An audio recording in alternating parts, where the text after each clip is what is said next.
Bonjour à tous, je suis très heureuse de vous accueillir aujourd'hui sur cette nouvelle vidéo. Donc bienvenue, on va faire l'analyse du thème de la prochaine pleine lune, donc qui va se dérouler le 8 novembre 2022.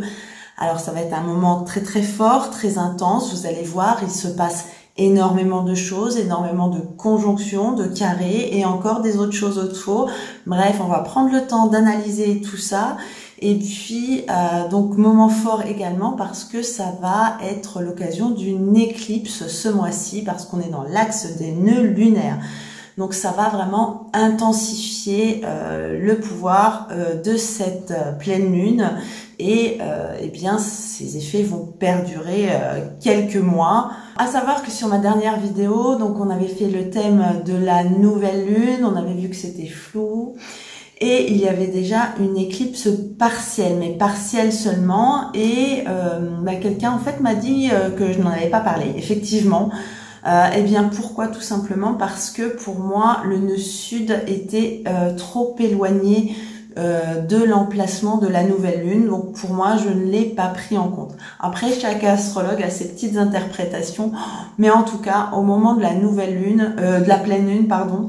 Là, on est en plein dedans et vous allez voir, ça va être très fort. Maintenant, ça va pas être forcément agréable, je vous préviens. Il y aura pas mal de choses un petit peu bloquantes, embêtantes. Par contre, il y aura aussi des points positifs et ça, je vous en parlerai à la fin parce que il faut toujours retenir le positif d'une situation pour savoir qu'est-ce qu'on peut en faire. Donc juste avant de commencer, une petite parenthèse pour faire le point sur le sondage que j'avais mis en ligne la semaine dernière. Vous avez été beaucoup à me répondre, vraiment c'était sympa et puis merci parce que j'ai eu plein de commentaires vraiment sympas.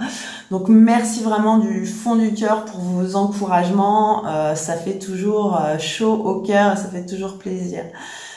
Donc du coup, oui, donc j'avais fait le sondage parce que en fait j'avais 3 vidéos sur les signes qui avaient marché beaucoup plus que les autres. Donc c'était les Scorpions, les Gémeaux et les Verseaux.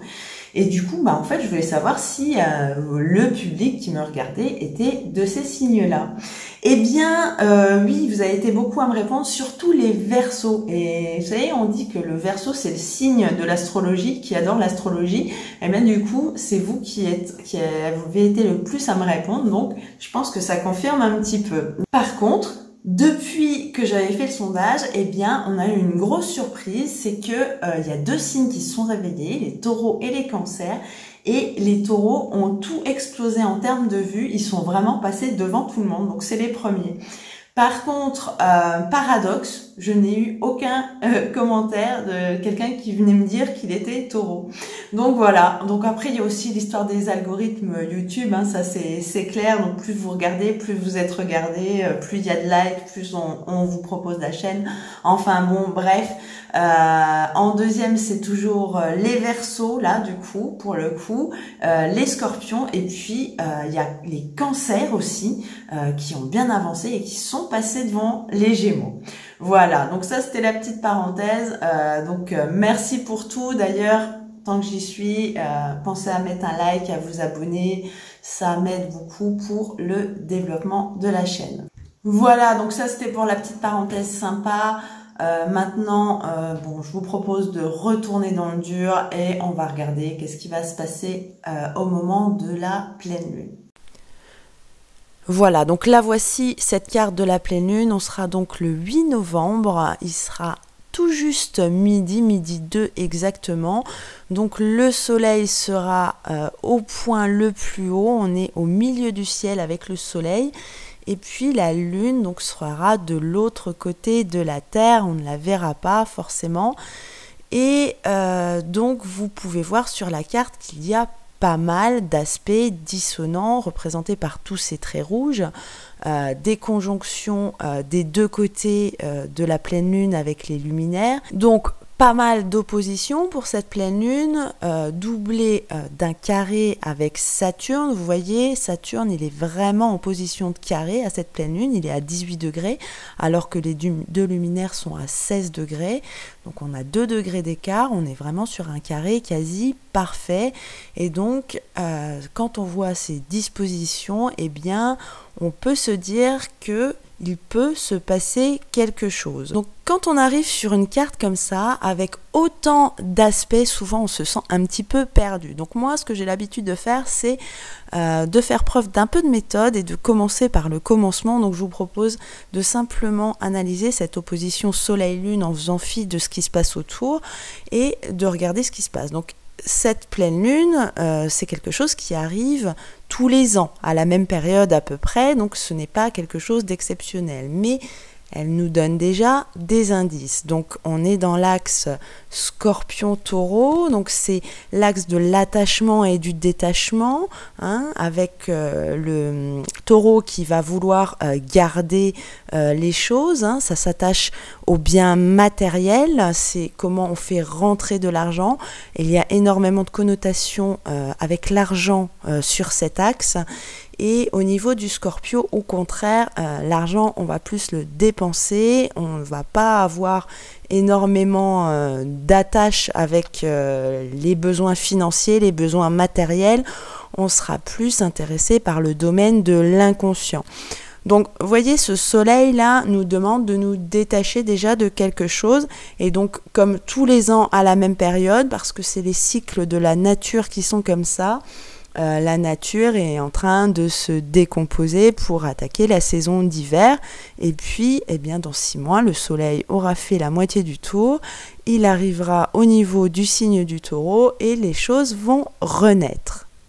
Ceci étant posé, je vous propose de regarder qu'est-ce qui se passe donc aux deux pôles de cette opposition. On va commencer par la Lune en Taureau. Donc elle est conjointe à Uranus, qui normalement représente le changement, l'amélioration des choses, l'évolution sociale. Et bien en Taureau, comme elle n'a pas beaucoup de force, et bien on n'a pas énormément de moyens d'action pour cette évolution. Donc la Lune qui vient se positionner juste à ce moment-là au niveau de la pleine Lune va générer aussi des peurs. Une peur du changement pour du moins bien, surtout que cette conjonction est en carré avec Saturne. Alors, le carré avec Saturne, on en a déjà parlé à la dernière vidéo. Saturne qui vient de se réveiller et qui représente le frein. Hein. Saturne, dans un thème, c'est toujours quelque chose qui bloque, qui prend son temps. Et du coup, là, on va avoir un blocage par rapport à un moyen d'évolution vers quelque chose de mieux. Ensuite, on va regarder du côté du soleil. Donc, qu'est-ce qu'on a? Une conjonction aussi quasi parfaite avec les 3 astres qui sont à l'intérieur de l'orbite terrestre. Donc, ça va être quelque chose de très personnel. Ça va vraiment nous toucher de plein fouet à l'intérieur de nous. Donc, Mercure, c'est la réflexion et la communication. Vénus, l'amour, mais aussi les relations, le charme, et le soleil, eh bien, c'est ce que montre de soi l'expression. Moi, quand je vois ces 3 planètes-là ensemble, il y a un mot qui me vient, c'est le désir de se montrer en faisant passer un message.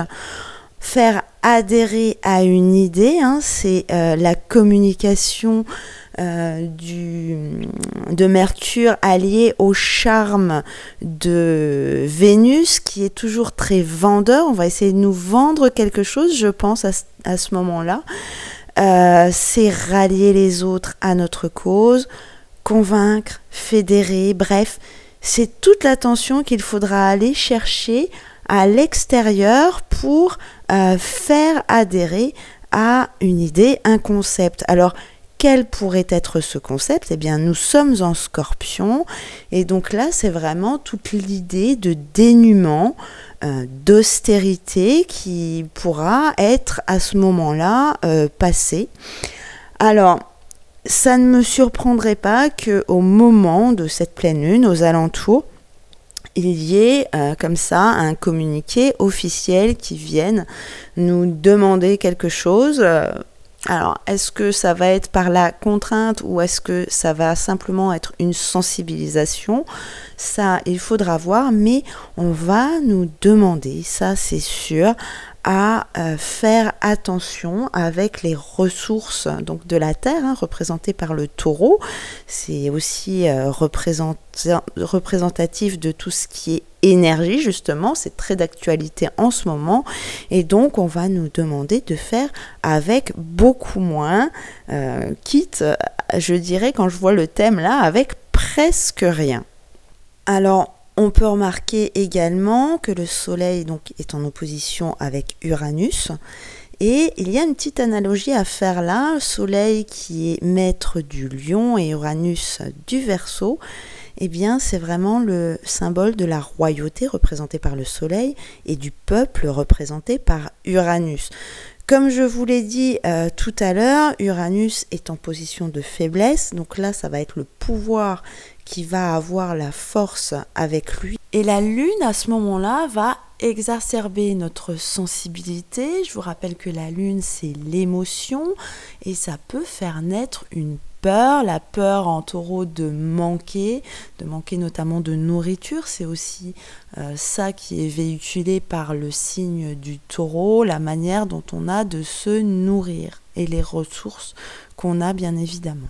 Alors, en général, quand c'est comme ça, il y a toujours une envie de protestation, de rébellion. Maintenant, il y a ce carré qui est toujours là avec Saturne, donc qui est en carré avec Uranus. On en a déjà beaucoup parlé ici. Ce carré va empêcher Uranus d'avancer, de faire son travail de rébellion, de protestation. Donc, vous avez certainement vu sur l'actualité qu'il y avait pas mal de mouvements sociaux qui ont commencé au niveau de l'inflation et tout ça. Eh bien, ça n'a pas vraiment pris, et avec ces dispositions, c'est tout à fait normal, et je ne pense pas que ça puisse vraiment prendre au mois de novembre, justement à cause de toutes ces dispositions. Donc cette Saturne qui est en carré, donc et avec la Lune et avec le Soleil, est vraiment une position de blocage. Là, je vous l'avais dit dans mes précédentes vidéos qu'on allait arriver vers un moment où on n'aurait plus aucun moyen d'action. Eh bien, ce moment, c'est maintenant. Et à tout cela se rajoute justement la conjonction avec les nœuds lunaires. Alors là, vous pouvez voir le nœud nord à 13 degrés du taureau. Le nœud sud n'est pas marqué sur la carte, mais il est toujours en face. Donc il est à 13 degrés du scorpion. Et c'est ça qui donne l'éclipse, vu que les nœuds lunaires sont les points de conjonction des éclipses. Donc cette éclipse, elle sera totale pour le coup, et malheureusement on ne la verra pas de chez nous en France.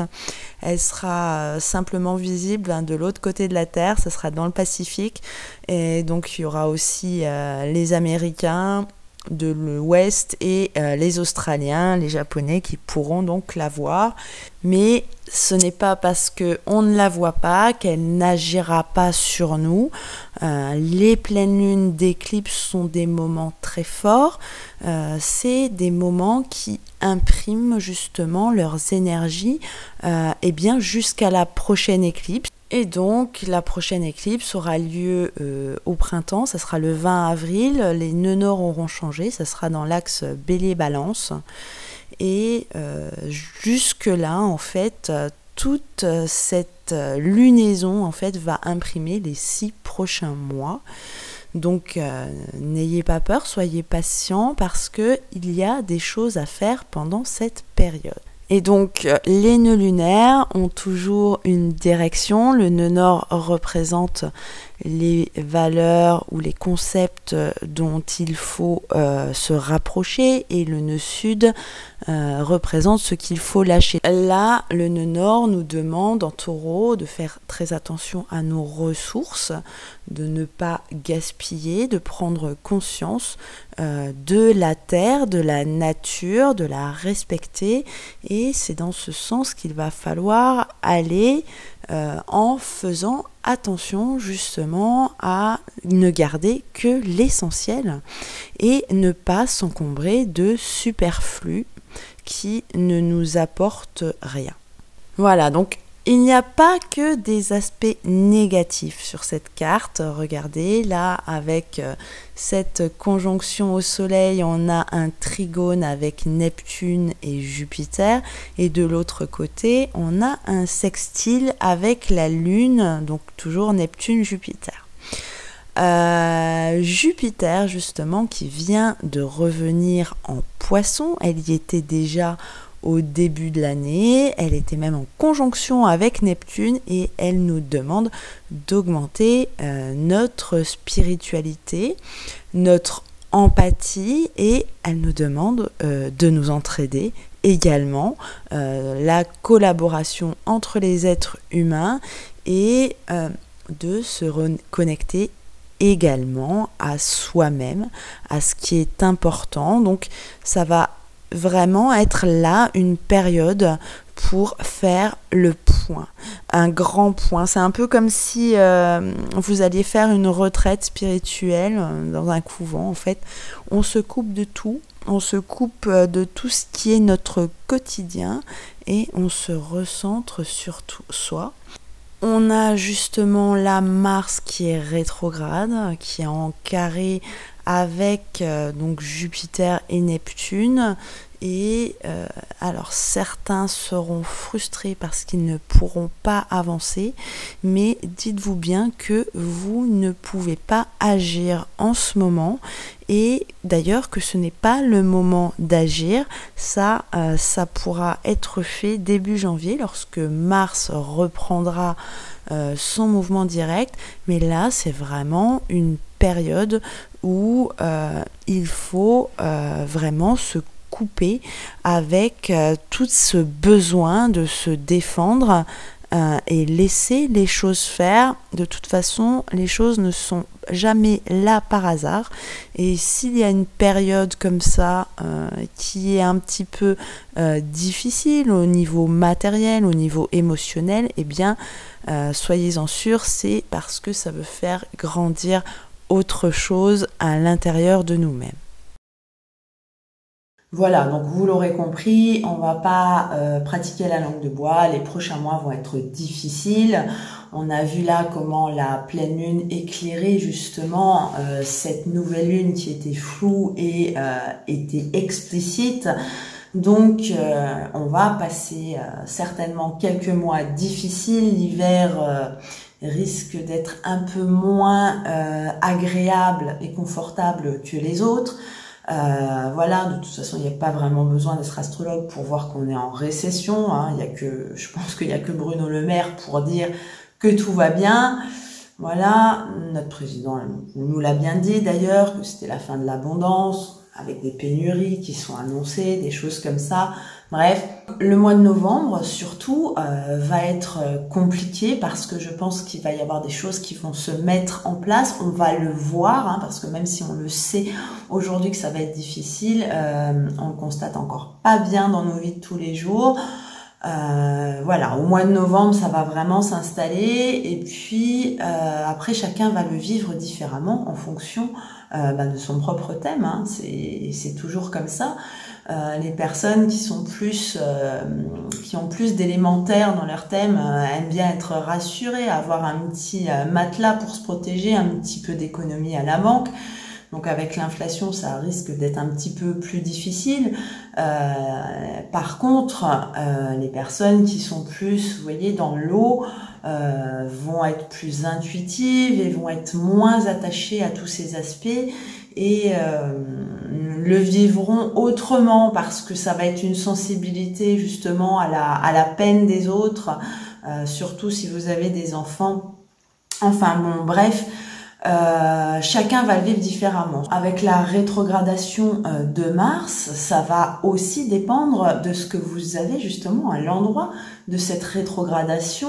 Si vous n'avez pas vu, vous pouvez regarder mes 2 vidéos que j'ai faites sur la rétrogradation de Mars, hein, donc du 30 août au 12 janvier. Là, elle rétrograde à partir du 30 octobre. Donc là, vraiment, ça va nous faire travailler sur un point de notre vie. D'ailleurs, j'ai eu pas mal d'analyses ces derniers temps à faire justement en lien avec ce Mars. Parce que de toute façon, à chaque fois qu'on me demande des analyses, il y a justement quelque chose avec l'actualité astrologique. En général, on me demande rarement une analyse quand tout va bien. Voilà. Donc à chaque fois qu'il y a des questions qui se posent, et bien à chaque fois que j'ai vu les thèmes, souvent, la majorité des cas, il y avait ce Mars là qui passait soit dans une maison importante pour la personne, soit sur un astre. Voilà, donc regardez bien encore une fois ce que vous avez sur cette portion là de Gémeaux où Mars va rétrograder. Donc après, plus généralement pour tout le monde, donc Mars qui se calme et en même temps on a Jupiter qui est rentré en Poisson, là où est Neptune. Alors Jupiter, je vous le rappelle, était déjà en Poisson au début de l'année. Eh bien, elle va nous permettre de nous élever sur le plan personnel. À l'intérieur, c'est à l'intérieur qu'il va falloir travailler, à l'intérieur de nous. Ça va pas être une période d'action, de démonstration. Là, vraiment, cet hiver, on va vraiment être comme un coco, en fait, une chrysalide, on va travailler à l'intérieur pour que au printemps, quand tout ça va se libérer, déjà au mois de janvier avec la reprise de mars, mais surtout en mars, donc si vous avez vu ma vidéo sur 2023, en mars il va y avoir pas mal de choses, et bien tout ce qu'on aura travaillé à l'intérieur va pouvoir ressortir, et c'est un peu comme la chenille qui va pouvoir devenir papillon. Et à mon sens, cette période est vraiment très très importante au niveau de développement personnel et même au niveau collectif. Voilà, moi vous savez, je suis sophrologue de base, l'astrologie c'est ma deuxième activité, c'est vraiment ma passion, mais au départ je suis sophrologue, et bien là justement je vais mettre en place des séances de méditation collective parce que je sens que c'est le moment pour les gens d'apprendre à regarder à l'intérieur de soi. Et ça, on n'a plus l'habitude de le faire en ce moment. Voilà, donc ça c'était la petite parenthèse sophro. Mais après, chacun a sa manière de le faire. Il y en a qui vont être beaucoup plus dans la réflexion, des signes mercuriens par exemple, ou alors saturniens, ça va être plus dans la solitude et dans la réflexion. Et puis, il y a des gens qui ont besoin justement de se réunir en groupe. Donc ça, c'est surtout les poissons pour avoir vraiment du soutien et de se tenir les coudes. Donc poisson, cancer, signe d'eau. Voilà, donc globalement, je pense qu'on a vraiment fait le tour. Je pense qu'avoir été assez clair sur la situation. De toute façon, je pense que vous le ressentez chacun, même si vous ne connaissez pas trop en astrologie, vous le ressentez en vous de toute façon. Et puis, donc hiver compliqué, mais vraiment pour aller mieux. Chaque situation a son côté pile, a son côté face, ça je vous l'ai toujours dit. Et il faut toujours prendre ce qu'il y a de meilleur pour soi. Voilà, écoutez, je vous remercie de m'avoir écouté jusqu'au bout. Si vous avez besoin d'une analyse personnalisée, n'hésitez pas, rendez-vous sur mon site internet et je me ferai un plaisir de vous faire votre analyse sur une question que vous vous posez. Voilà, écoutez, je vous laisse et moi je vous dis à très très bientôt pour la prochaine vidéo. Bye bye. Thank you.